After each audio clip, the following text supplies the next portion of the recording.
We're driven by the search for better. But when it comes to hiring, the best way to search for a candidate isn't to search at all. Don't search, match with Indeed. Indeed is your matching and hiring platform with over 350 million global monthly visitors, according to Indeed data, and a matching engine that helps you find quality candidates fast. Ditch the busy work. Use Indeed for scheduling, screening, and messaging so you can connect with candidates faster. Leveraging over 140 million qualifications and preferences every day, Indeed's matching engine is constantly learning from your preferences, so the more you use Indeed, the better it gets.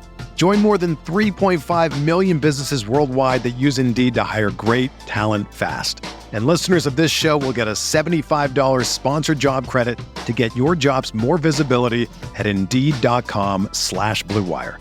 Just go to Indeed.com/Blue Wire right now and support our show by saying that you heard about Indeed on this podcast. That's Indeed.com/Blue Wire.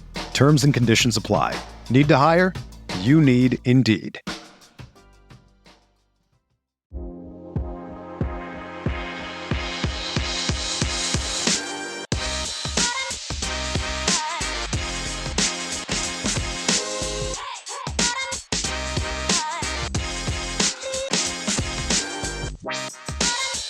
What is up, Cal fans?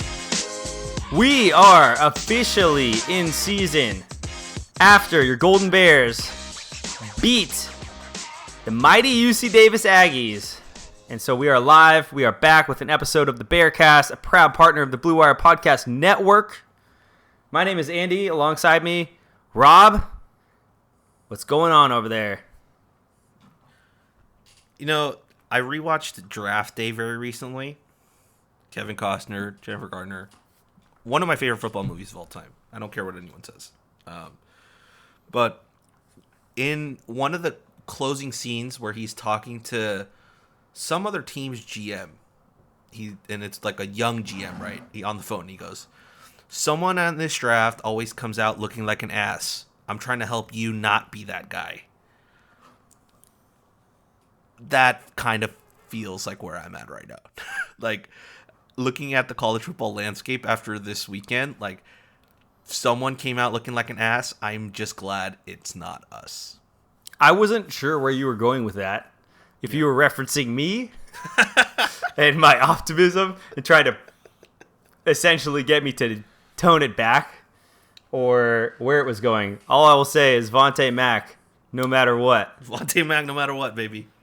That's your top favorite football movies? Goodness. List them all. Let me hear it. That's a top 5. Break out the list. Let's go. Top 5. That's a top 5. Remember the Titans is a top 5. Okay. The Replacements, weirdly, is a top 5. Yeah, that's fun. And then I would say... You're missing my top. Your top football movie of all time? Top 2. Top 2. This is number 2, I think. What was the one with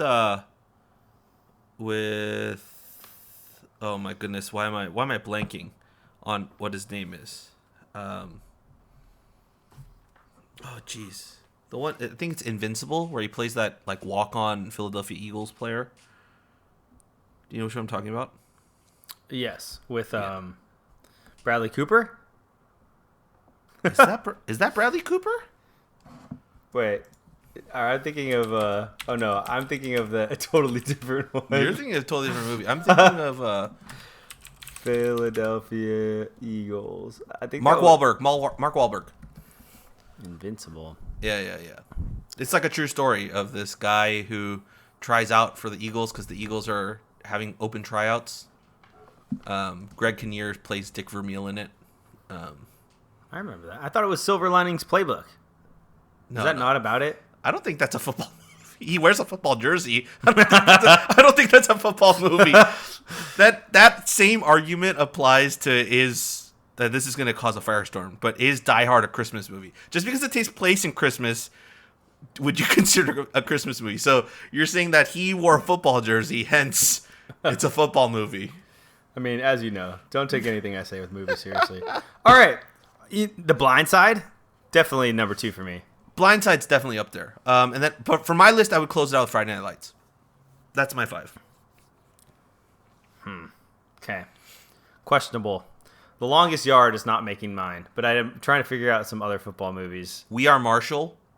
Oh, yeah, that was good. That was good. The Express. You ever watch The Express? Nope. Where it's about Ernie Davis, No. the first African American to win the Heisman Trophy. I think Ernie Davis is actually the one who. So he played at Syracuse, and then he recruited. I can't remember who he recruited. He recruited another Heisman winning. Oh no, he's the guy that replaced Jim Brown. Yeah, that's what it was. Ernie Davis was the guy who replaced Jim Brown. I'd watch that. Okay. Good movie. Tangent closed. Yeah. Onwards. Currently drinking a Victory beer. This Victory beer is sponsored by Bear Bottle and Brother Goose, a collaboration. It's a gooseberry sour ale. And when I say sponsored, it's not sponsored at all. I literally purchased it at the store myself. It's amazing. And oh, by the way, Yes. I love sour beers now. So all of my beers this season will be sour, unlike our play. That's a good segue. that was a pretty good pivot. I'm not gonna lie. That was a good one. Game day. I want to kind of start with a little bit of the vibe. So you're going to be my correspondent on the vibe because the Right for California tailgate is popping as per usual. And as is tradition, I said I would be there and then decided that I was just going to go right to the stadium 30 minutes before the game start because I never get there early enough in order to actually enjoy the tailgate. Therefore, our correspondent, Rob, what was it like? My personal take on this is that it was just good seeing everyone again. You know, it's just that like it's the first one, everyone's there. I hated that the game was a little too early. I really love the 4 p.m. kick. 1 p.m.'s way too hard to tailgate because like the guys got set up at 9 a.m. and like you can't really do much. It feels way too early in the morning. Like we had breakfast burritos, but for me that doesn't feel like tailgating. Like we need the smoke coming off the grill like during the afternoon and all that before the game starts. So, but That's where you and I actually, I like 1 p.m.s. I really like 2 p.m.s. 4 p.m.s, okay, I guess. I mean, we don't like 7 p.m.s. Both of us don't like 7 p.m.s unless it's like an away game and I'm just watching at home with some people. Yeah. But like, yeah, that's why so my argument for 4 p.m. games is you get towards the end of the season, like you get a little bit of the afternoon tailgate, you get a little bit of the golden hour, like as the sun sets at Memorial, like day game, and then you get like the second half under the lights. That's romantic for me in terms of watching sports. So that's why I love 4 p.m. kicks. But I totally understand the argument for why 1 p.m. kicks are great. I think that I understand that, and at the same time, I'm thinking, damn, that's a long day. That's a hefty day. I was like, okay, so it's 4 p.m. If you're you probably are arriving at 1, and then you're going all the way through, if it's a home game, through that presser, that's like 9. That's like 8. That's a solid 8-hour day. Yeah. It's a pretty long one. But I would rather wake up at like 10 on like a Saturday, right? Versus waking up at like 7:30 or 8 to get ready to go out. You were up at 7:30? I mean, I had a barbecue the night before, so like I was up. I had a whole bunch of like leftover stuff that I needed to take care of, and then also was just up. I was watching a College Game Day, so I was just because it's the first one. I just wanted to be up and just had coffee. Was just sitting on the sofa like with the TV on. Wow. Not even close. Okay, tangent closed. Back. What's going on? How are the burritos? The burritos were great. Rico, of course, our legendary chef of the tailgate, does a phenomenal job. So yeah, once again, can never go wrong with our tailgate food. Person that you were most excited but also the most surprised to see.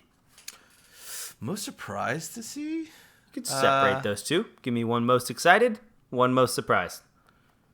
Excited was to see Nam back, because he's back in the Bay now. So that was it. I think the surprise one would be Trace. I didn't expect to see Trace on Saturday, but I don't know why I didn't expect to see Trace. It makes sense that he would be there, but yeah, he was hanging out with us at the tailgate, and then Nam, myself, Nam's fiance Ali, and Trace, we walked up to the stadium together. So yeah, it was just a really good. It was just nice to see the both of them.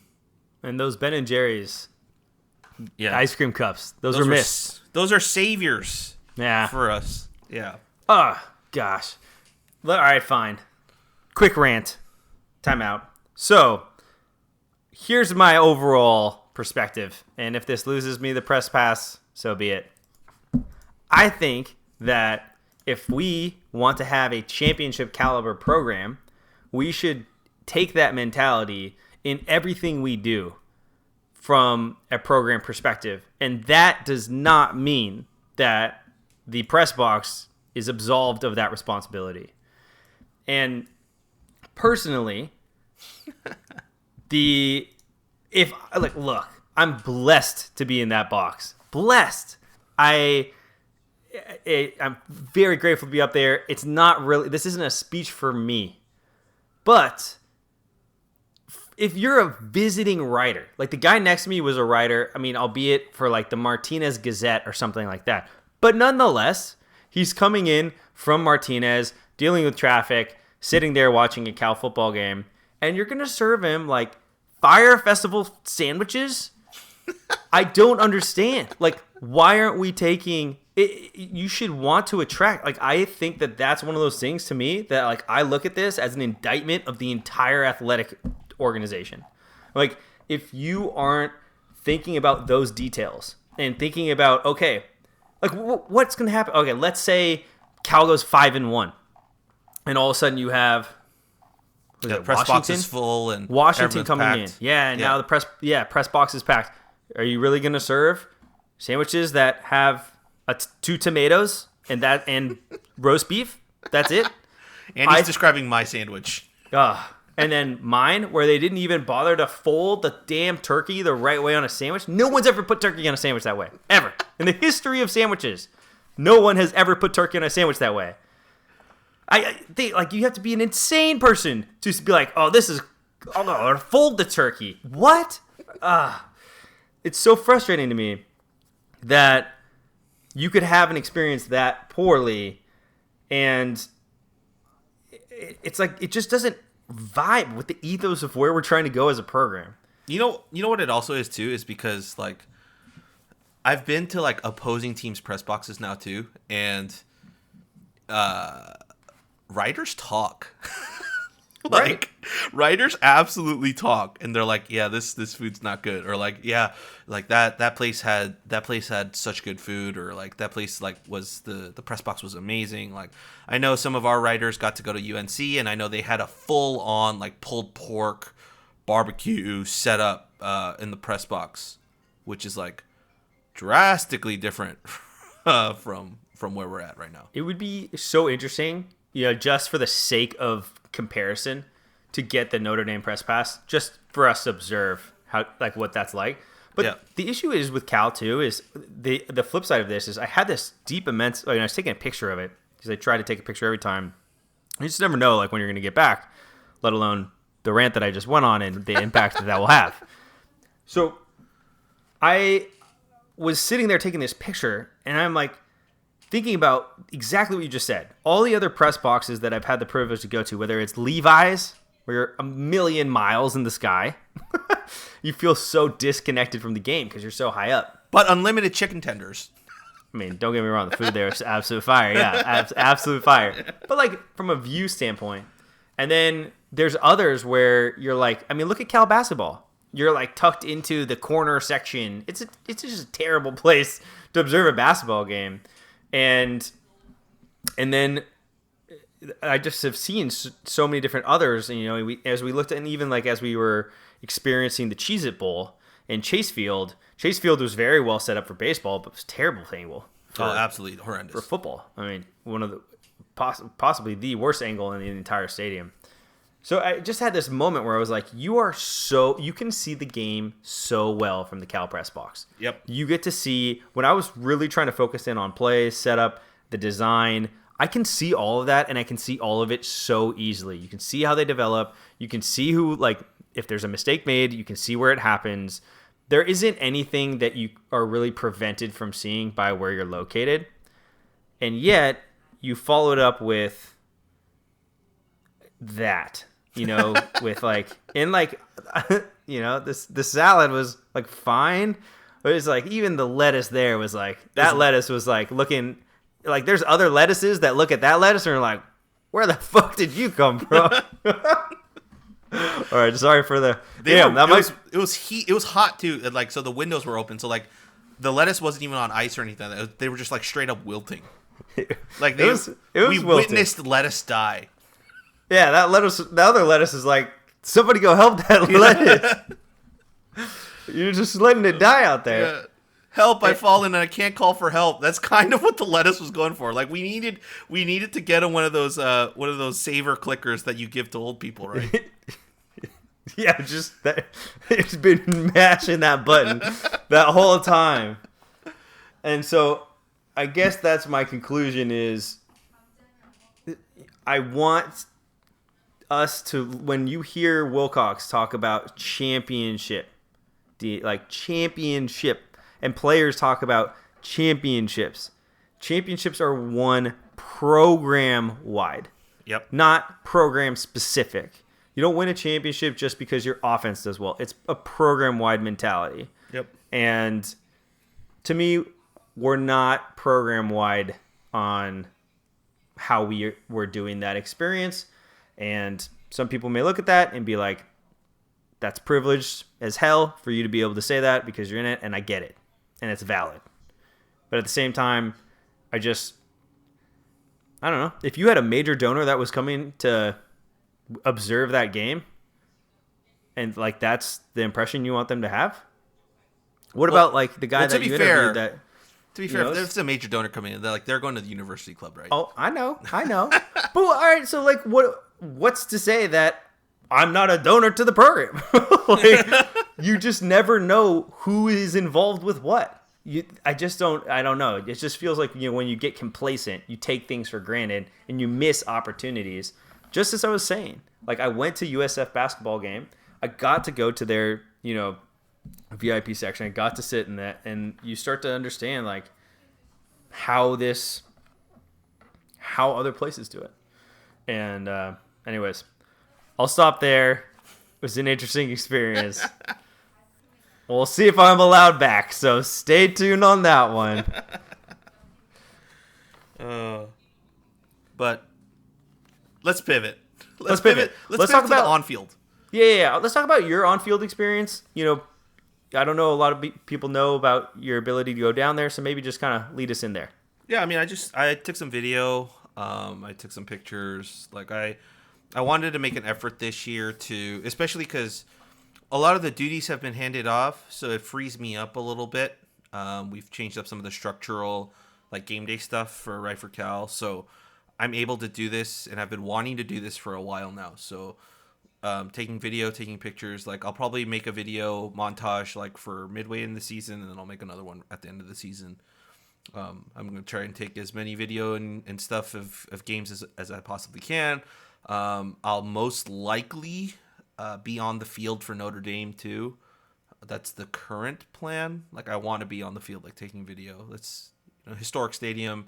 We're playing there. Like, why not take that experience? Like, I can be in the stands, but also, when am I ever going to be on the field of Notre Dame Stadium? So it's going to be very interesting how you parlay the 7 a.m. pregame at the bar in Chicago and getting on the field to take pictures. Won't talk about what's going to happen between those two things, but it's going to be very interesting to be an observer to how that goes. I will probably be taking video of all of the shenanigans that's happening. Someone's got to document this, I also promised Allie that I would buddy system Nam and make sure he's on the bus from Notre Dame. So going back? Yeah, on the way back. So I have to somewhat be of sane mind to be able to do that. I need the same thing for sure. Yeah. I'm actually now pretty grateful that we have the the beer of the podcast, because I need to get this tolerance up to be on 1. Right now it's solidly at, this is my first time drinking the last week plus. Good Lord. That's also not even thinking about the Malort that we're gonna have to be drinking. Nah, that's no. But everyone's gonna have a shot. That, for people that don't know, this story is like, someone brought Malort to our tailgate last season. Every time we've had a shot of Malort before a game, we have not lost. That includes the big game last year, where we drank Malort at Stanford. So we're going to keep that tradition going and drink Malort, because you can get it in Chicago. We're going to drink it at Notre Dame. And we're going to hope that it works. Standard. Yeah, so we're going to hope it works. But yeah, that's why I bring up Malort. Oh, God. Good Lord. I hate it. It tastes like gasoline mixed with pencil lead. That's exactly what it tastes like. But I'll do it for the victory. So you're on the field, Yep. taking pictures. Yep. Team looks good, or how did you feel energy-wise? I know we kind of talked about that in the box. I didn't notice much difference. I mean, it's tough to tell, you guys, because like if you've played if you've played any sort of team sport at any point in your life growing up, there's a variety of ways that guys go about their pregame. There's the quiet ones that just listen to music. There's the ones that are like dancing. There's the ones that are like super like getting hype and getting their players up, or their like teammates like up into that type of high tension as well. Yeah. So yeah, I didn't notice anything different. Like I was like, oh, okay, maybe, because we also have to talk about how many of these players haven't really seen the field in terms of big time snaps, right? So to get starting roles and all that, like, I don't know how they deal with that and how they deal with the emotions that come with playing their first collegiate game, like as a starter and as a young guy. So I just figured, hey, this is probably how they're dealing with their emotions. And that's pretty much it. Okay. Well, now we kind of move up to kickoff, and it was super hot. I think there was a lot made of the attendance this week at both the UCLA game and the Cal game. UCLA was 102 degrees at game time. So Yep. I think everyone that's sitting in the Midwest being like, why aren't there people at the football game? It's like, okay, holler at us when you're at the game when it's 15 degrees outside. Take the selfie, send it over to us. And if you have more than 15,000 people there, I mean, look, Michigan, yeah, you probably got that. But, just like a little bit of empathy for the heat. And that's kind of how it felt. But I will say, student section packed, overflowing into the second section. At least to start the game.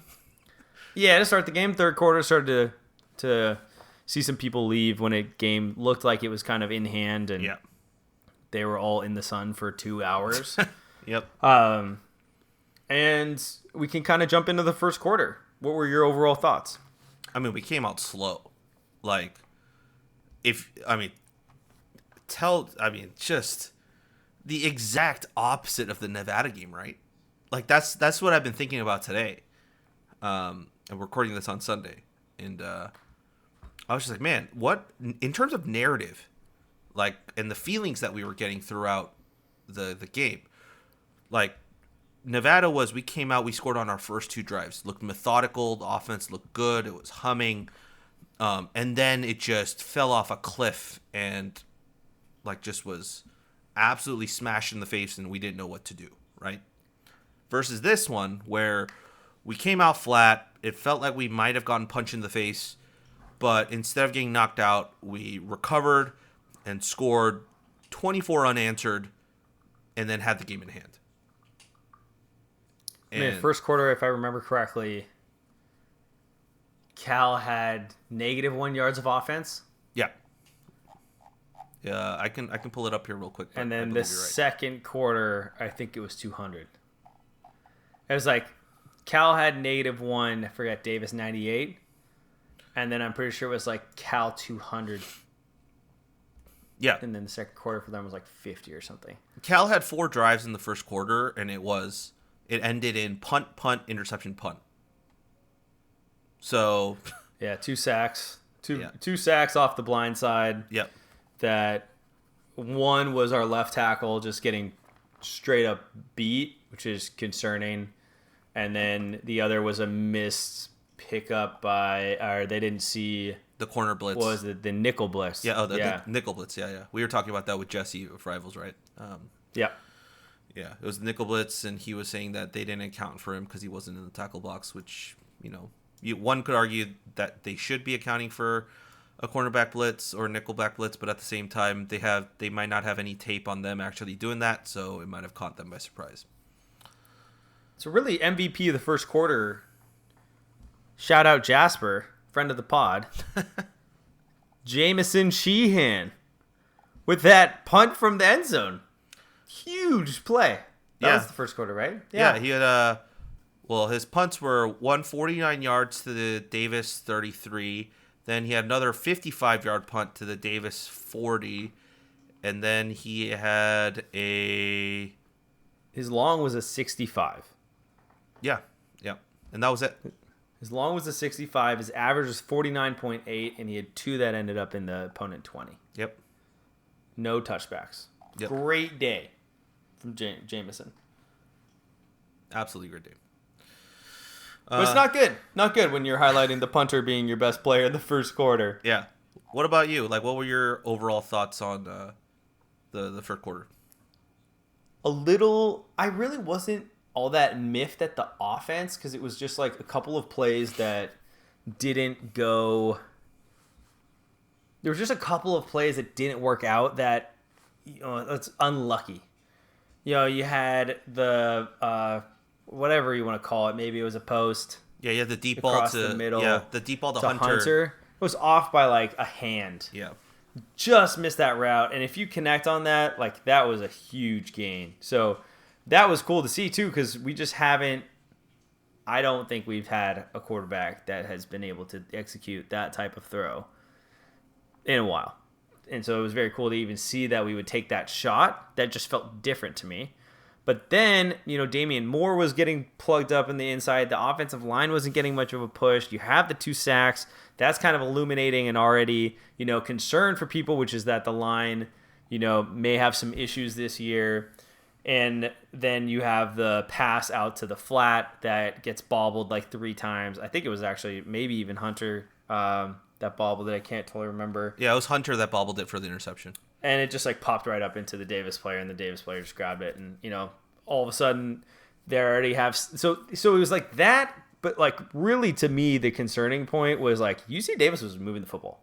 Like they were moving the ball and they looked good on offense. And it was like looking at us and we're like, oh, we don't look good at all. And then you look at Davis and there's like, oh yeah, they're like moving the ball downfield. They got a good rushing attack. They're converting third down situations. And I think that was the more concerning part. It's like you expected the offense to maybe be a little bit rusty. It's just sort of like that's, casual football. But then the defense to sort of be a little bit more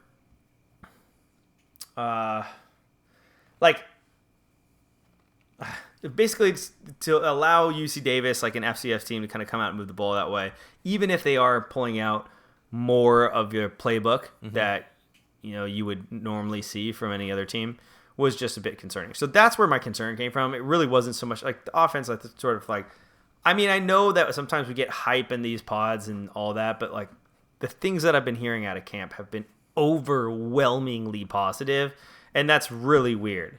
There's certain people that never tell me anything positive, and even they were coming out and being like, this looks a lot better than before. And I was like, okay, like there's got to be something to it. And I think that's kind of what the last 3 quarters ended up proving, but there certainly was some doubt that crept in. I mean, they could have gone up 14-0. Yeah, but the defense held. The defense held barely. Mm-hmm. But they really had that shot to go up 14-0, and there's a lot of ghosts there. You don't want to open up that closet. No. I mean, the thing I got in the Discord for the Right for Cal guys was that on the broadcast, I think they mentioned that Cal had not had a good week of practice. And maybe that's what kind of lingered over to start the game. The one point that I did love that Jack Plummer made in the post-game conference was that Musgrave thought that the offense was in a little bit of a funk, so he decided to go with a little bit of a hurry up to get the guys in rhythm a little bit, which ultimately paid off because it sparked that entire, like, it was just the perfect storm of like a turnaround of momentum, right? Because you get the fourth down stop to stop them in the red zone, you get the ball back, and then all of a sudden the offense starts firing with the no huddle hurry up offense. So ultimately it was the right call to make. It paid off. Plummer got into a little bit of a rhythm. The wide receivers got into a rhythm, and then it just started to take off. But like every single person that was like texting me or like putting in the group chat, like, oh my God, here we go again. I was like, dude, please, it's the first quarter of a team that's returning less than 20% production on offense. Relax. Like, just, I know what if my eyes aren't fooling me, I know what I saw. I know what this offense can do. Let's relax. And then I really hoped that I wasn't going to get memed out of that and thankfully the team came back and I did not turn into a meme. Kind of sad that didn't happen for personal reasons, but that would have been very stressful otherwise. I mean, yeah, we can kind of open it up to the second half.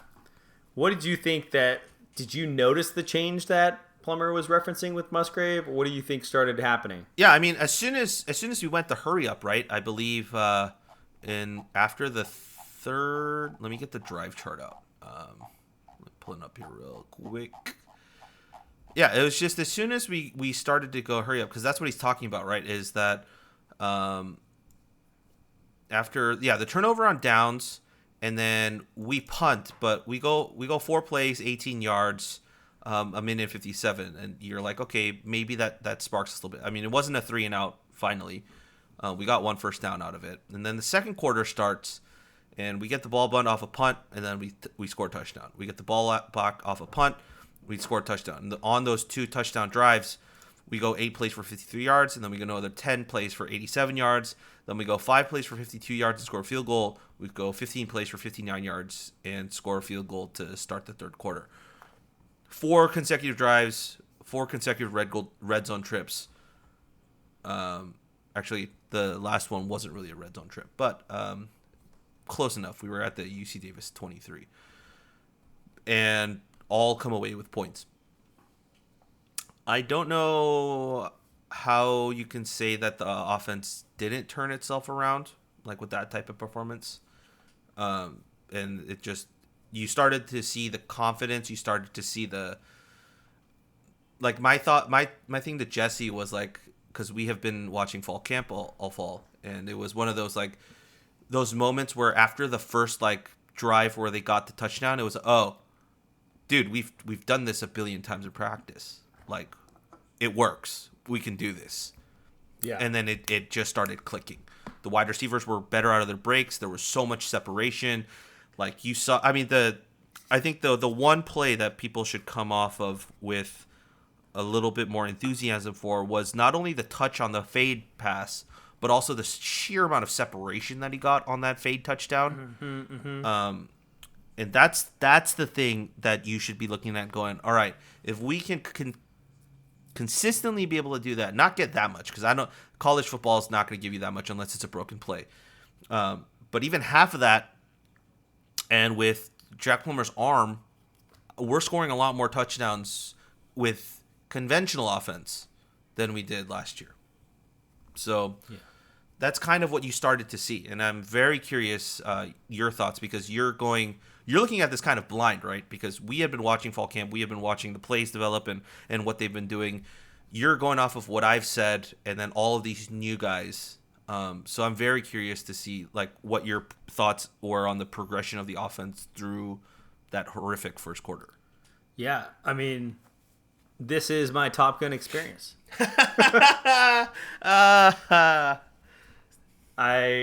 I had no prior knowledge of what to expect. This man has not seen Top Gun 1, by the way. I just need that on the record. This man has not seen Tom Cruise say I was inverted.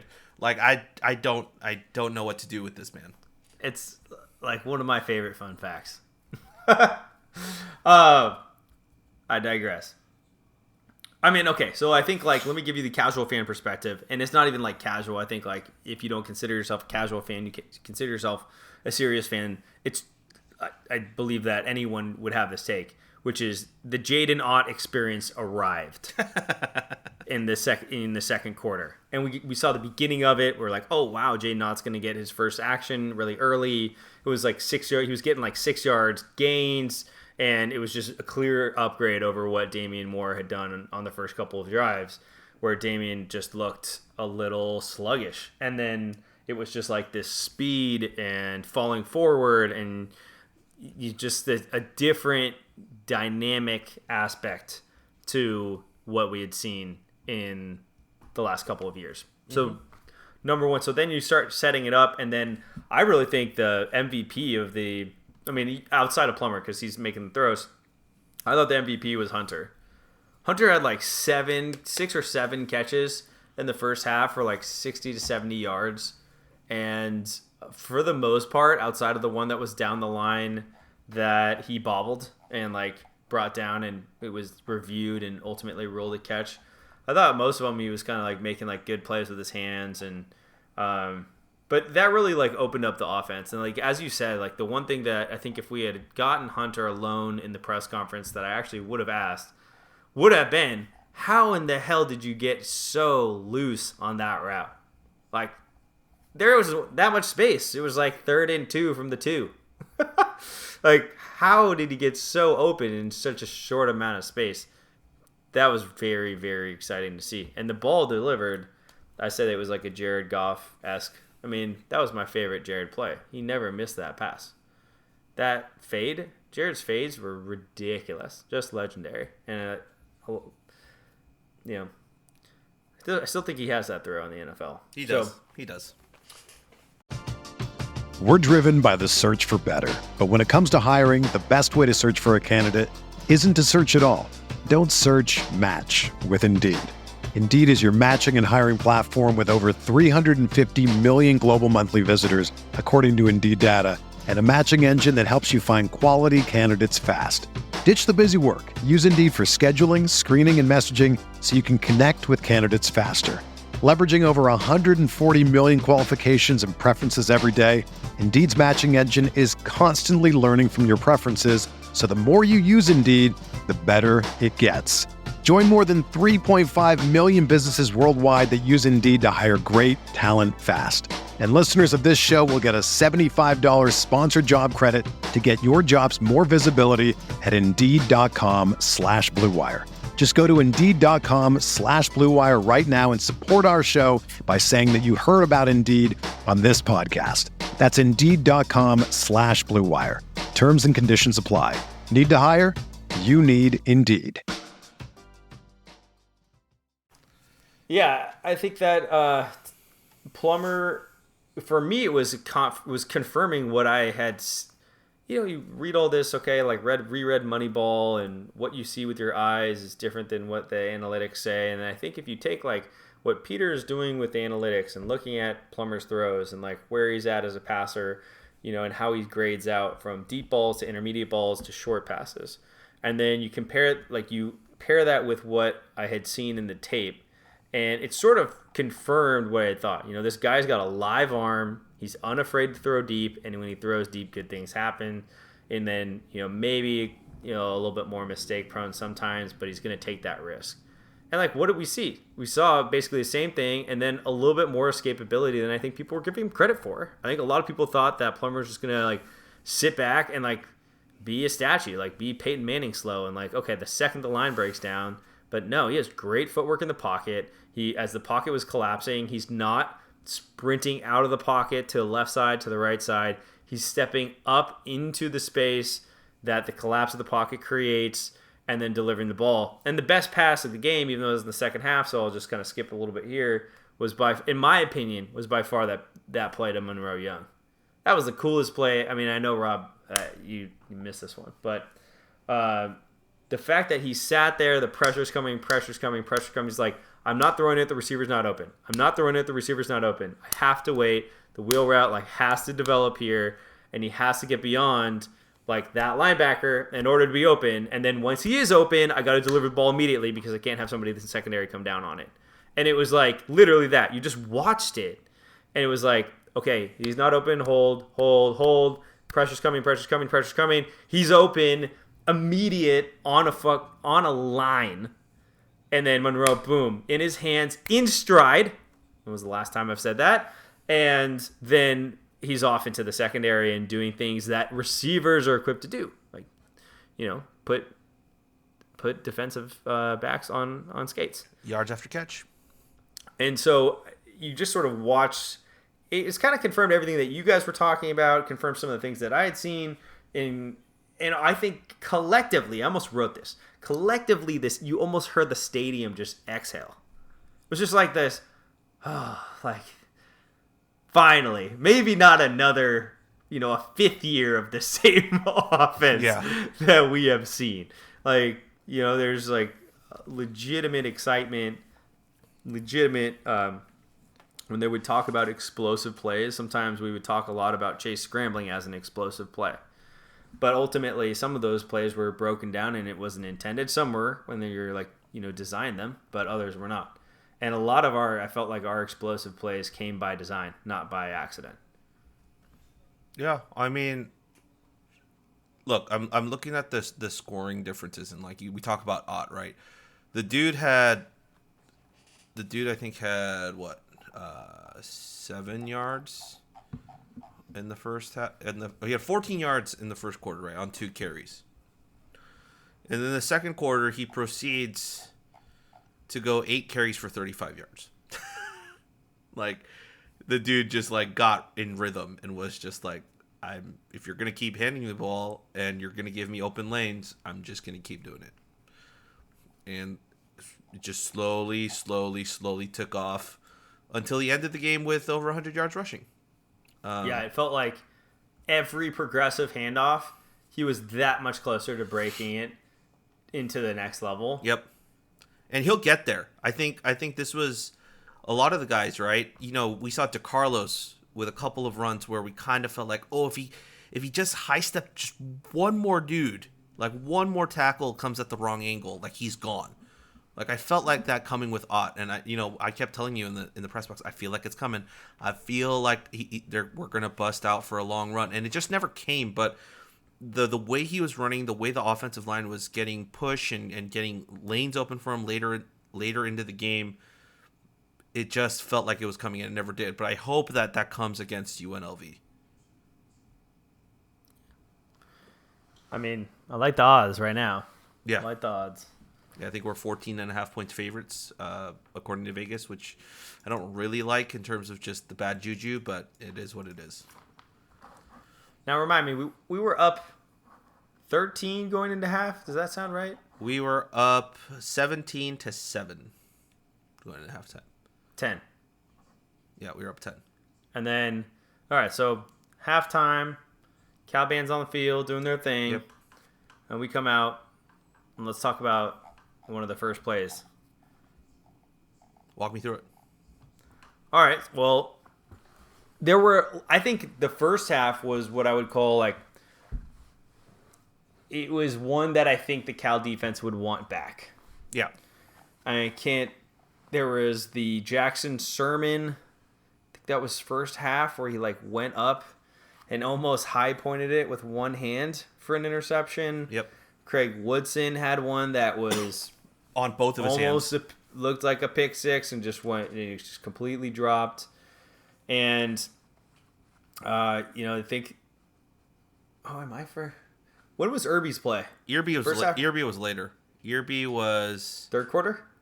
Late in the third. All right. So Woodson, who was out last year with a lower body injury and out the whole season, just after having that play that goes through his hands, is able to kind of step up, jump the route, and then go right in the end zone. Pick six. Takers 2.0, whatever you want to call it. But ultimately, just a lot of celebration on the sideline, a lot of excitement for that defensive back group to see someone like that kind of had the Clay experience, Clay light experience, I will say, and that was a huge play of the game because it essentially put the game out.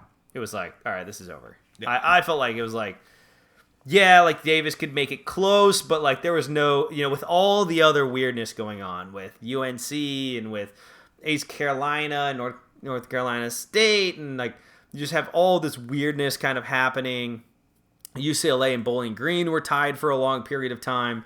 This was the one that was sort of like, all right, it's not going to be us. Just as you said to start the podcast. That's what it was. I mean, look, if you didn't know, when the Takers, like 1.0, when a bunch of them went to the NFL, right? You had Jalen Hawkins go, you had Ashton Davis go, and a couple other guys. When they were asking them at NFL, like pro days and like just any of those like events, they asked him, who's the guy on the roster that you think is going to take over for you guys? Like, hold on to that mantle of the Takers. Ashton Davis and Jalen Hawkins both named Craig Woodson as that guy.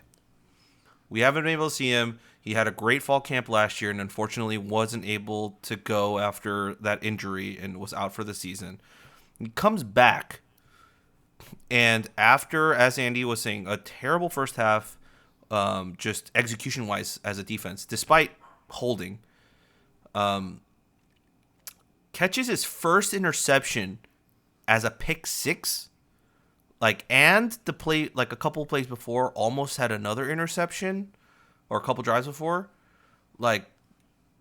He's raring to go now. We know about his ball hawking skills and just his ability to track the ball and pick it off. And we almost got to see it, and then we got to see it, and I don't think he's gonna stop here. I think the dude, this is gonna be a jumping off point for him, and I think a lot of fans are gonna be loving to say his name at Cal games this year. It's gonna be one of those guys in the backfield like Lou, that the fandom is just gonna absolutely love. I love that they gave him the opportunity to lead the "You Know It" chant in the locker room after the game, just because they know what he's gone through. Not only him, but also guys like Blake Ancelatos, who we saw play later in the fourth quarter as well. Just guys who grinded after just a stroke of bad luck and have come back to be able to play football at Memorial Stadium in a real game. That interception was great. And we didn't even talk about Irby's interception too. Yeah, can set that one up for us. So Irby said in the press conference that correct me if I'm wrong, Andy. He said he saw the same route or the same play that was run at him a couple plays before. I thought so, yes. I just can't remember if he said play or if he said route. But anyways, he said that he was told to peel off and attack the ball if he saw that route again.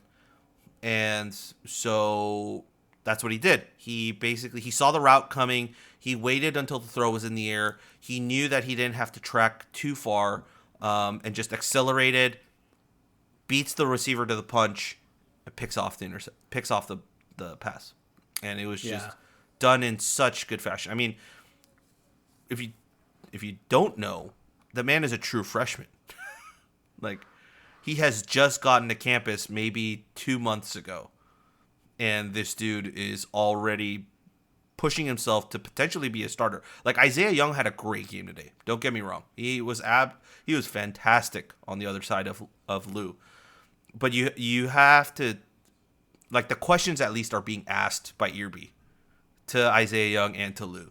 I think I'm good enough to push for one of your spots. And so now the guys that have had that spot now for the last year are going to have to start answering those questions. And, hey, competition is going to breed better talent. So I'm all for it, regardless of what happens in that whole situation of who is the starter and who's not. I think it was really cool to learn that he was a stellar wide receiver, in high school. Wilcox said, we knew his hands were good. And then when they saw him in person, they understood they were even better than what they saw. And that's a pretty high compliment for a true freshman from Wilcox, of all people. Yeah. Especially, there's definitely a lot of excitement there. I think to see that was another play where we really got to see it develop. You could see what Davis's quarterback was looking at. You can see him seeing that wheel route spring what looks like to the quarterback open, right? That's a big opening. You got the receivers running downfield. You're checking over. There's no one in sight. That's a touchdown. I think Davis thought that was a touchdown. And, he comes over and just makes an incredible play on the ball, let alone to break it up, let alone catching it. Yeah. It was a big play. Yep. It was a big play. Davis was one of the things that Davis did really well is, and why I think college teams like to schedule FCS games, is because they're going to see an offense that they don't see a lot of. Davis did a lot of different things that you would not ever see Cal preparing for in practice. They're not going to work for the double reverse end around or practice on that one. That's just not part of the practice regimen. And then, all of these different things that Davis was doing to kind of get open, convert long third downs. And it was impressive. There was a lot of that where I was like, wow, this offense is kind of fun.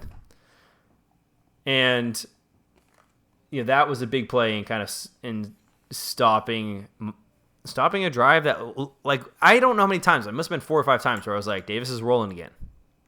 Yep. And, that was a big stop. There was the Daniel Scott play on the 4th down. That was a big play. Jeremiah Irby interception and the Craig Woodson INT for a touchdown. Now, those are very important plays in a game that otherwise could have been closer and probably had quite a few Cal fans being like, oh. Here we go again. Here we go again. Yeah, we're kind of closing out on stuff to talk about in this game, but I mean the team mentality to come back, and I think this needs to be said. Sometimes, just sometimes, and I'm saying this sarcastically, sometimes the coaches know better than us couch quarterbacks. like everyone was freaking out after the first quarter. And there were some people also in the comment section on Right for Cal saying why would you go to a hurry up offense? The guys weren't even getting a regular huddle offense and plays execution was correct. Why would you want to speed it up? But it worked. And sometimes they know how to do things. The same thing with the Irby thing, right? If you and I were to have gone to go see Irby play as a high school player, we'd be like, dude, that is a good wide receiver. Let's bring him in as a wide receiver. But no, this coaching staff goes to see him, and they see a wide receiver balling out, and they go, you know what? I think he could be a really good defensive back. Yeah. Granted, I think he did play both ways, but that's just one of those things where you make that call of, would you rather have, it's the same thing with Jalen Hawkins, right? He was both a defensive back and a very good wide receiver. Yep. Comes in as a wide receiver, but then when Wilcox comes in, changes him to a safety, and now he plays in the NFL for the Atlanta Falcons. So, yeah, sometimes that's what they're paid to do, and sometimes they get it right, and you gotta praise them for when they get it right as much as we knock them down for when they get it wrong, right? So they got it right. I mean, even the Jaydn Ott, as good as Jaydn Ott is, I would not be comfortable throwing on a true freshman running back in this type of game when the run game isn't running this well, right? I probably would have gotten into Carlos Brooks, just to be he knows the offense, he knows that. But just like they did last year, they're willing to take more risks now. Remember when they benched Chiggy, and we were like, what is going on? And then we had the rise of Lumagi Hearns. They were willing to roll with the freshmen because of what they saw on the field in practice, and it paid off. Same thing with Jaydn Ott. Granted, we knew what his talent level was, but to roll with him in a game like this when you're down 7-0 and then he gives you that, you think he can give you that spark, You trust him with it. He rewards you with over 100 yards rushing in the first freshman player in Cal history to go over 100 yards since, I believe, Keenan Allen. No. Incorrect. Was it not Keenan Allen? I thought that was the tweet. No. Well, if it is the tweet, it is incorrect. Is it Christopher Brooks? Yes, it is. There was something else about Keenan Allen that they posted. I'm gonna go find it. Okay. It was 2018. It was 2019. 2018. Oh, Damn. Jaydn Ott most yards from scrimmage by any Cal player in their debut since Keenan Allen in 2010. Oh, that's awesome. Yeah. It's a nice little pivot there. Yeah, because Jaydn Ott had 130 yards from scrimmage, combined rushing and receiving, right? Keenan Allen had 158 yards from scrimmage, 38 yards rushing, 120 receiving in his debut against UC Davis. Is just the same. History repeats itself. With hopefully better outcomes. Absolutely. You've had Wendy's nugs dipped in sauce, but have you had them covered in sauce? Wendy's new saucy nugs take the crispy and spicy nugs you love and turn them up to 11. Choose between flavors like buffalo or honey barbecue, garlic parm, or if you're a real heat seeker out there, you can try spicy ghost pepper, only on Wendy's signature spicy nugs. Listen, I'm going to dare you to do it. I dare you. That's 7 delicious ways to try the nugs that you already love. Pick a flavor. Grab some extra napkins and then grab a few more napkins and prepare to nug like you've never nugged before. For a whole new way to nug, it's got to be Wendy's at participating U.S. Wendy's. Well, I don't want to. I mean, I know we're so like last section here. Let's talk about Jake Plummer. Sure. Jack Plummer. My gosh. That's going to happen a lot. No, I wrote Jake Plummer in my article once, and someone totally called me out on it, and I was like, "That's perfectly fine." It's going to happen. Yeah. Let's talk about our good old friend Jack. Good old Midwestern Jack, although I don't know where he grew up. I think, I'll break out the stat line just because I did tweet it out on Right for California Live. 23 completions on 35 attempts, 268 passing yards, 3 touchdowns, 1 interception, sacked twice. His long pass of the day was 36. And I think they said 11 different receivers were involved. I think it was maybe 10 receptions, 11 different receivers were involved on the day. And a passer rating, I believe, was 185. Yep. There's no passer rating here, so that just felt different to me. And I was curious if you felt the same way. In what sense? I just can't. 268 yards passing, right? Like the 23 of 35, 3 touchdowns. Like, we had some games in the past where we would have 3-4 passing touchdowns. The stat line would kind of look like 12 of 25, 185, 85 on the ground, something like that. Where it was more of like, it was okay. It wasn't totally like this. You weren't really completing 2/3 of your passes, but that type of game. This felt to me like a pure pocket passer type of game. Yeah, it definitely did. I mean, that's kind of what they ask of him now, right? Or like that's what they want from the offense. Like here, let me go back. I'll go back a little bit. What do you think Chase Garbers' line against Sac State last year was? Because that's probably the best comp, right? Because 2 FCS teams.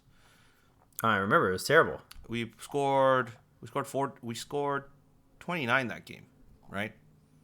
Against Sac State.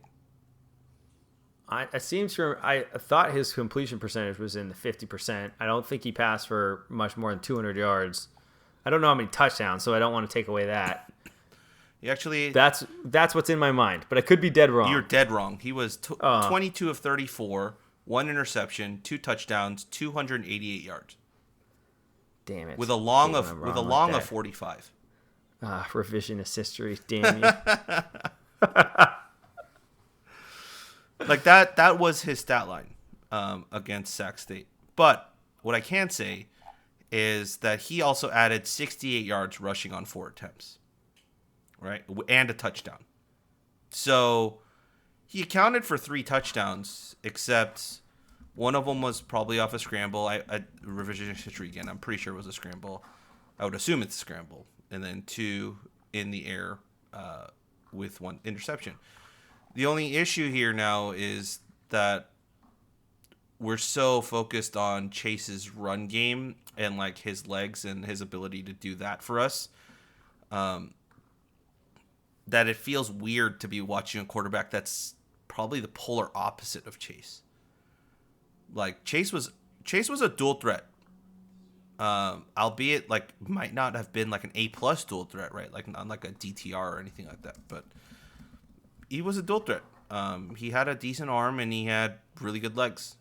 But Plummer is like the opposite end of like the quarterback prototype, right? He's a guy who sits in the pocket, does the Tom Brady, Peyton Manning happy feet, shifts in the pocket, moves, and delivers darts and runs every once in a while when he has to. I mean, we have to mention his one scramble where he uses the pump fake to like totally juke out a middle linebacker too, right? That was probably one of the most impressive runs I've seen Jack make ever. So Yeah. I mean, and also we got to credit the offensive line because the 2 sacks that he has on that list all came in the first quarter, and then never was sacked again.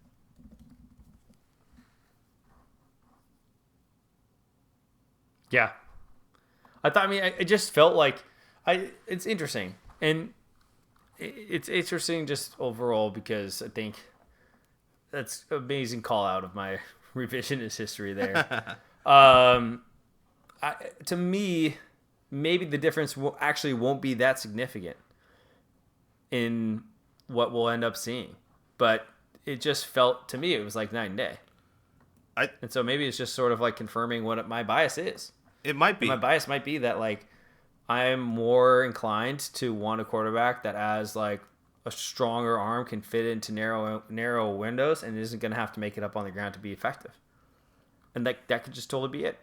I think that's a totally viable explanation. I think seeing how he gets those yards, but also I think the one thing we're forgetting is the significant athletic floor that has gone up in terms of his receiving core. So, like, look at this, right? Yards after That's actually a really interesting point. Go ahead and I'll speak to that. Yeah, because yards after catch. Let me just look at the numbers real quick. Our yak, right, for the UC Davis game was 111.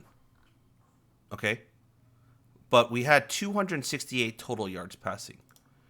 Our yak for the Sac State game last year was 150, and we had 288 yards passing.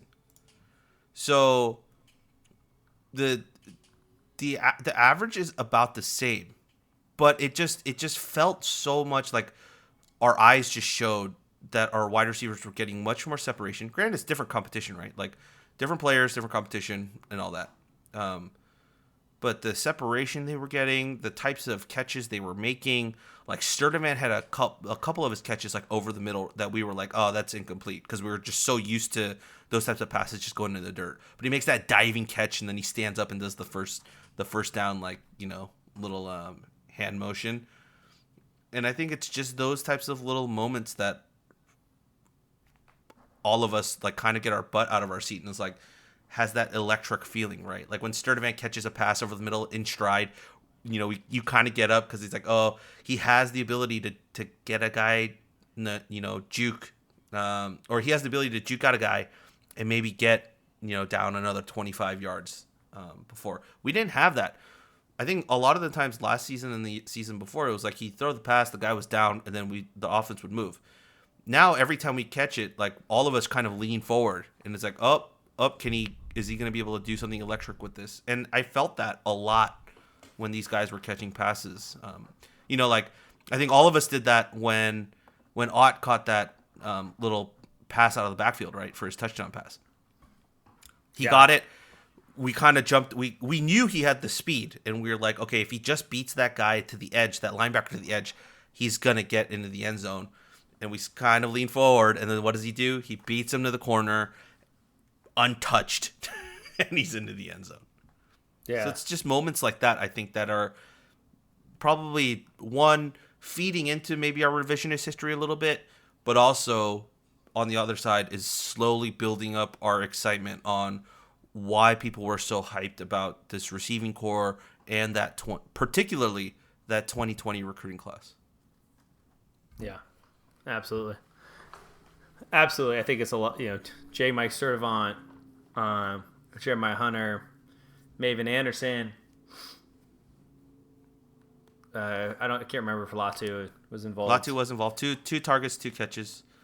Latu. Oh, I know. I don't know if he was in that particular class, but he was. Yeah, Yeah, you're he seeing was. a lot of different guys from that class that are starting to make plays, and yeah, I don't know. You could also flip that and say, what were they really not worthy of overtaking a Nico Remigio or a Trevin Clark last year? And is that an indictment of last year? But who cares? That's not a fun conversation to be having. Yeah. I think that you saw a different level of athleticism and dynamicism, or like just dynamic players in space with a quarterback that can get them a ball fast. And there's a lot of good things that can come from that. Yeah. I mean, barometer check is going to be for this offense is, one, UNLV as like a pseudo is, okay, can you build off of after that first quarter? Like what you guys did after that first quarter in this UC Davis game. Can you keep that going? Can Jaydn Ott finally break off like a 35-yard touchdown run or something like that? Can Sturdivant or Hunter do that as well and consistently get, separation against better talent? If we do that and we crush UNLV, that builds that gives me a little bit more hope going to Notre Dame. Like Notre Dame beat lost to Ohio State on Monday, but you could still tell, like just realistically, right? The talent level and the athleticism difference between them and us is going to be there, right? So, like, can we keep it in a game? Can we not get blown out? Can we somehow like keep us in it enough to keep them nervous about potentially losing us, and we just capitalize on the mentality break? Who knows? But I'm going to be a lot more comfortable about Notre Dame if the offense comes out firing against UNLV. Yeah. Agreed. Because defense travels. Well, we'll be fine on defense. Defense travels, and defense, it looks like it has the makings of a defense first matchup. Defense, I was going to say grudge match, but it doesn't make any sense. a grinder of a game. Goodness gracious. I was going to say Gruden so grinder, old. but we don't talk about John Gruden anymore, so yeah, he's canceled. Yeah. All right. We're going to close the book on the Davis game. And oh, wait. I do have one tweet about the Davis game I got.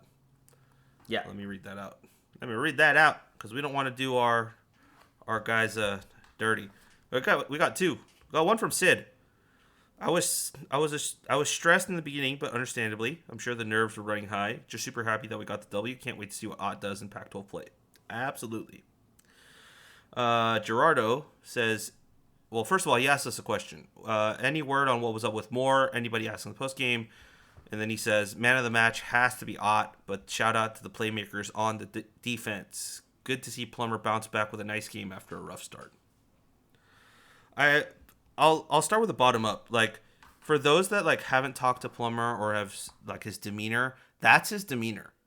Like, there was one practice in the fall where he had 2 terrible drives, absolutely horrendous. Comes off the field, doesn't look down or like pissed at himself or anything like that. Just takes off his helmet, talks to the Musgrave, relaxes a little bit, goes back into the next drive, and then just throws darts.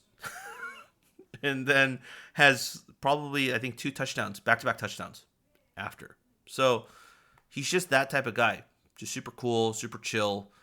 No high, no lows. Just loves playing the game of football. And that's kind of, remember his answer when I asked him about that little juke run that he had? He was like, yeah, like I felt the pressure, I moved up, and then when I got past, I was just playing football. Like I wasn't thinking about like juking him a certain way. It just was instinctual. So yeah, that's just kind of the guy he is.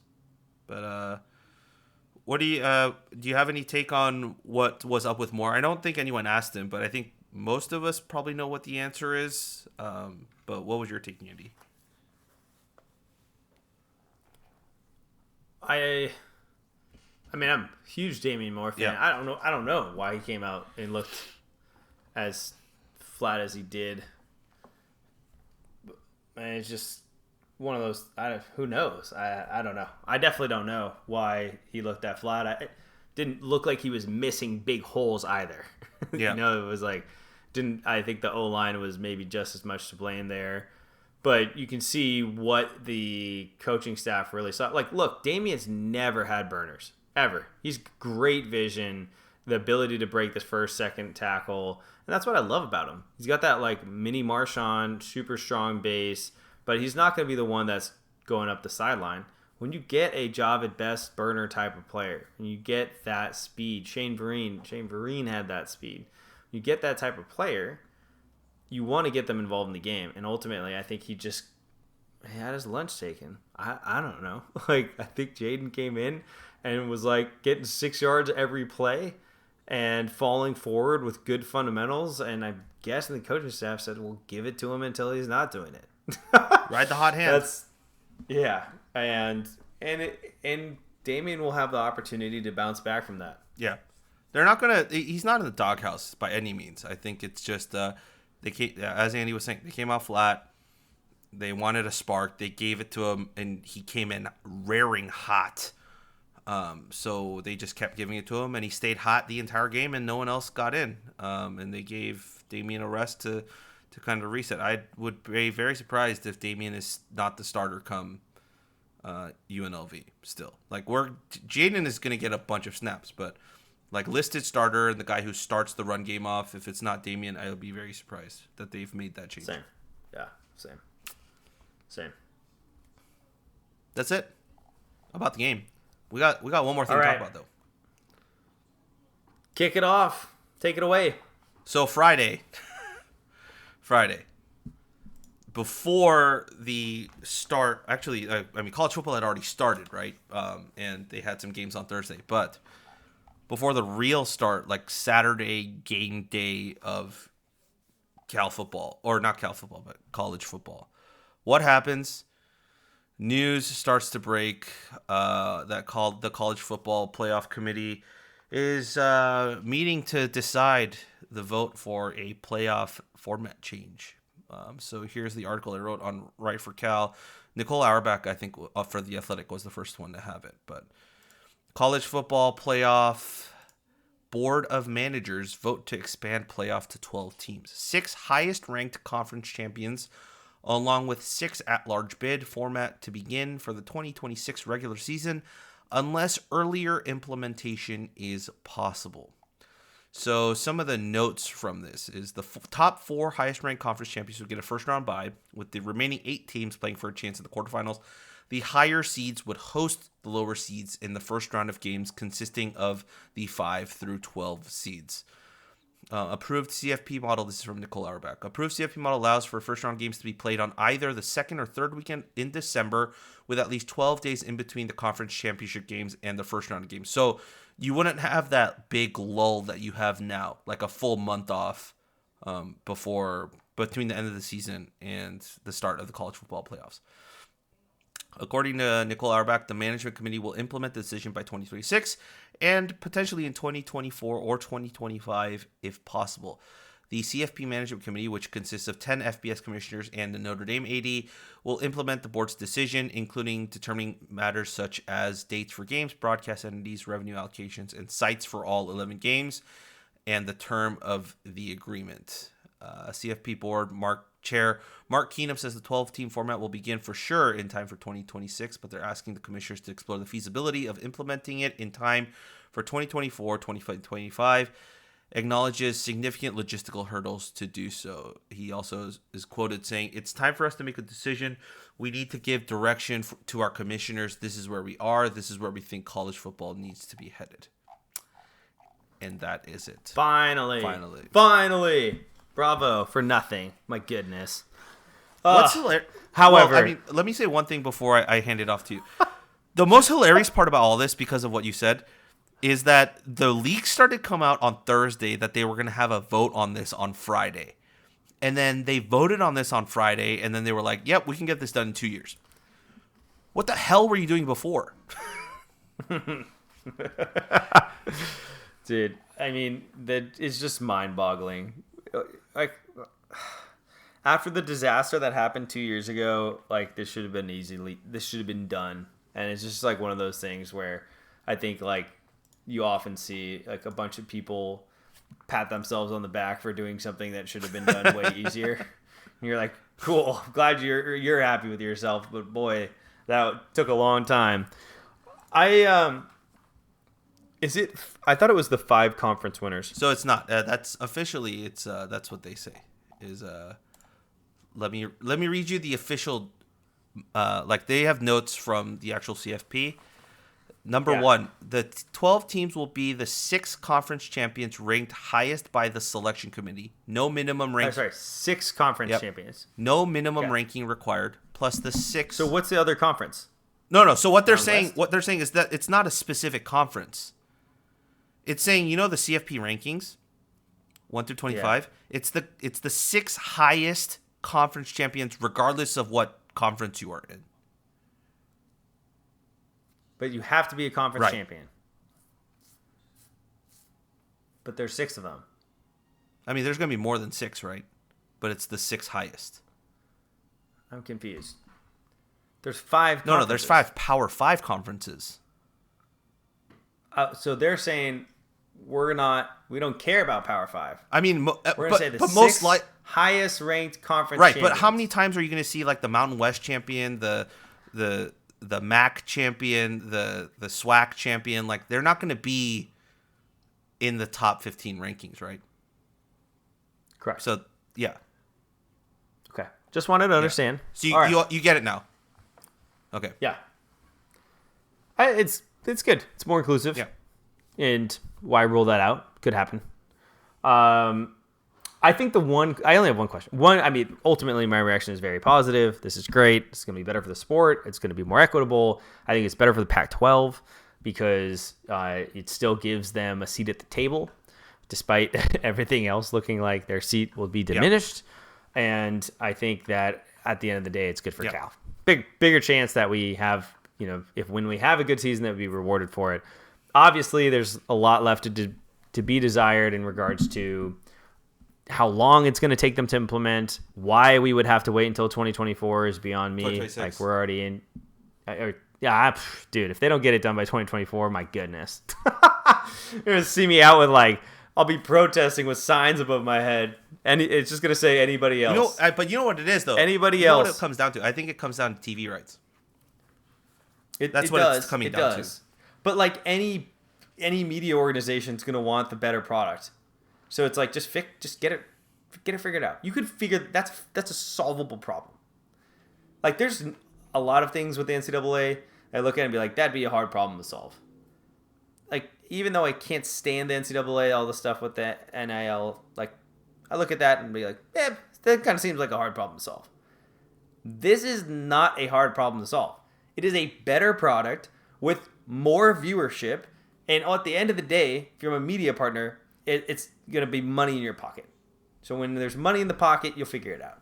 Because, it's just the bowl games. You can figure out the bowl games. Okay, great. So, like, all right, we're expanding. You have this many bowl games that are now going to be included in that expansion. You're going to have some bowl games that are be pissed that are not included in that expansion. And you're going to have some bowl games that are going to be thrilled that they're included in it. That's where I see it getting a little bit messy. But come on, we can't figure that out? Like, my goodness. But yes, alas, my only question to you, Rob, is USC specifically cited the fact that the Pac-12 voted against expanding the college football playoff as a core reason to why they left the conference. My question to you is that total bullshit? Absolutely. If that was the reason, they should be coming back to the Pac-12 next week. If that was purely the reason. Like, you know what's hilarious about all this, right? Is if that's the reason they left, right? If that's the reason they left, and now this is being implemented, they have a harder chance of getting into the CFP now than they would have if they had just stayed with the Pac-12. I know. I'm surprised they're not running back. I was surprised UCLA wasn't like, meh. I mean, yeah, $50 million a year is nice, but like, I agree. The path in the expanded Big Ten is far harder. Look, to be fair, UCLA I think went for the money, right? They're not trying to get into the CFP because boy, they are going to be in the mid tier of that conference for a very long time. But yeah, I think SC is like, yeah, we wanted to go to the Big Ten because, hey, even if we lose 2 games in the Big Ten, we have a shot at the CFP. In this scenario, probably don't. You probably do not. So, like, if the first guy is guaranteed, right? Like, have you seen, like, the breakdowns of, like, what it would look like if they played last year? Or, like, the year before? No, you mean like if they had this for like the last 6 seasons, like someone did a breakdown of it, or if they had this from the very start of once the football playoff started, which teams would have been there? I think the Pac-12 was ranked 3rd in terms of appearances by teams. I think SC had would have had like 2 appearances, with like of course Oregon and UW and some others. So and Utah, yeah. So like if I'm SC looking at that, going, maybe Colorado, huh? Man, that one season. Maybe not. But yeah, I mean, yeah. If I'm exclusively looking at this, I really do think this is a big benefit to the existing Pac-12 members. And hey, that San Diego State stadium was packed for that Arizona game. I saw those highlights. The stadium was packed. Yeah, our stadium was not. Yeah, but I mean, overall, see, like, this is the thing for me is the one thing I don't, or it kind of goes both ways. One, I hope this brings more parity to the talent separation that's currently happening in college football. That guys are more willing to go to maybe even a smaller school or whatnot, not a powerhouse school, because the playoff is more open now, which means you have more opportunities if you want to play at that level to be a part of that end of the season. Yeah. At the same time, I'm looking at this going, man, does this? I pray to God that it doesn't end up like just Alabama just like drubbing a Cincinnati like every year, you know? I mean, I think if you can separate those two, because I do think the Alabama is probably going to drub a Cincinnati, but I don't know if you can separate those two. The one thing that I want to say on this point, because I think it might be nice to kind of close on this, is like I think Jaydn Ott represents a good opportunity to kind of sell why you would go to a program like Cal when you are a top 4-star, you know, in that, and why. Okay, so I have this offer from Oregon. Why Cal? Well, because you have a much higher likelihood of getting on the field. And then where does Jaydn Ott ends up? He ends up on the podium with us in the press room. First game. You know, and now he's being compared to Keenan Allen. You ride the bench that entire first season, if not second season, at those other schools. And, you know, let's say Cal ends up 8-4 this year and has a really good season. There's going to be some press coverage around that. Yeah. And you're going to be at the front of it. So I actually think that, you know, and then the playoff tying into that, yeah, I think ultimately I would hope it does. There's so much going on with, like, players being paid. It's just really hard to track. And, like, these investment groups that are starting up to pay players. It's just like, I don't know if that's really going to balance it. There's just so many other factors. But more spots, more opportunity, less, and I think the Georgia game was really a great example of just like how big this disparity is. These top 4 teams, like Oregon has recruited at like the 7th best level, and they looked completely outclassed by Georgia. Like, not even, it was like Georgia was playing their FCS team of the week. And you're talking about Oregon. Like, they have talent. Whether or not they were coached well is a different story, but they have the talent to be able to compete there. And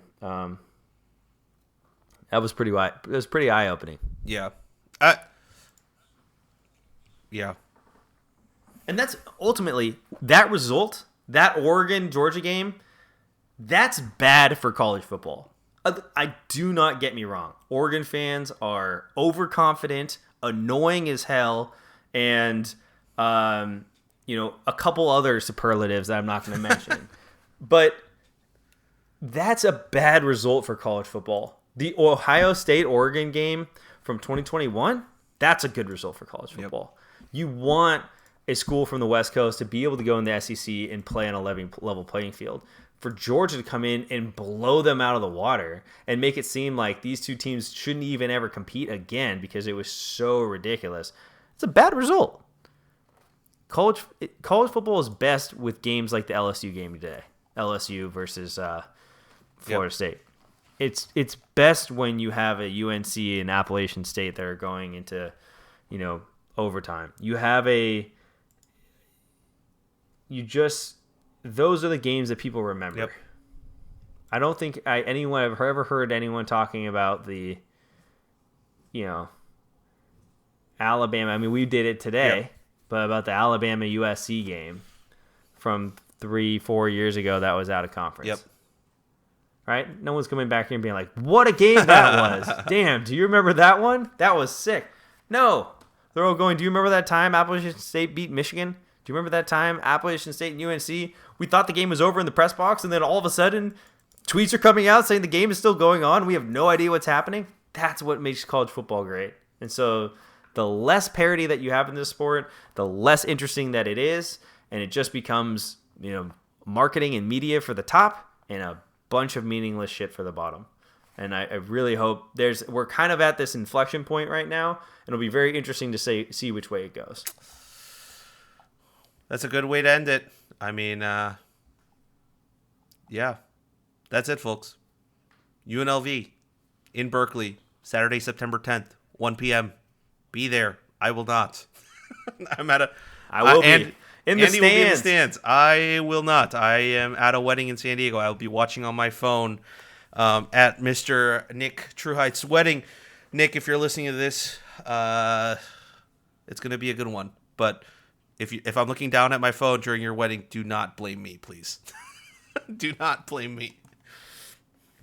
You only have one person to blame. I mean, there's a bunch of Cal fans that are going to be at that wedding. Nick is also Cal grad as well. So, it's a 1 p.m. game. I think the wedding's at 4. So hopefully the game is in the books by 3 o'clock, and that gives us enough time just to relax, change, and then head to the wedding. So yeah. One can only hope. At the end of the day, only hope. Congrats to Nick. That'll be awesome. And then 1 week from now, we'll be recording another podcast getting hyped for Notre Dame in Chicago. So that's where we'll be. Damn. Yes, we will. Be. All right. Well, that's it for us on the Golden Bearcast. You can find us on Twitter at Golden Bearcast. You can email us goldenbearcast@gmail.com. You can find all our written stuff at writeforcalifornia.com. A bunch of stuff is hitting the content table this week. We got PFF reports. We got introduction to our Discord channel. We got play breakdowns. We got an around the horn with the writers about the other Pac-12 games. We got a bunch of stuff. So if you're not up on it, go sign up, get the premium subscription, and be a part of our Cal community. Other than that, that's it for us. We sign off as always. Go Bears.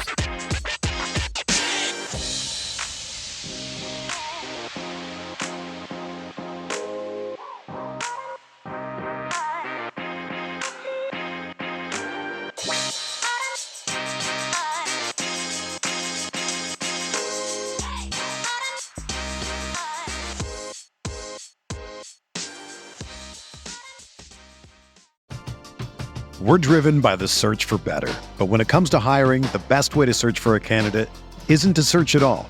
Don't search, match with Indeed. Indeed is your matching and hiring platform with over 350 million global monthly visitors, according to Indeed data, and a matching engine that helps you find quality candidates fast. Ditch the busy work. Use Indeed for scheduling, screening, and messaging so you can connect with candidates faster. Leveraging over 140 million qualifications and preferences every day, Indeed's matching engine is constantly learning from your preferences, so the more you use Indeed, the better it gets. Join more than 3.5 million businesses worldwide that use Indeed to hire great talent fast. And listeners of this show will get a $75 sponsored job credit to get your jobs more visibility at Indeed.com/Blue Wire. Just go to Indeed.com/Blue Wire right now and support our show by saying that you heard about Indeed on this podcast. That's Indeed.com/Blue Wire. Terms and conditions apply. Need to hire? You need Indeed.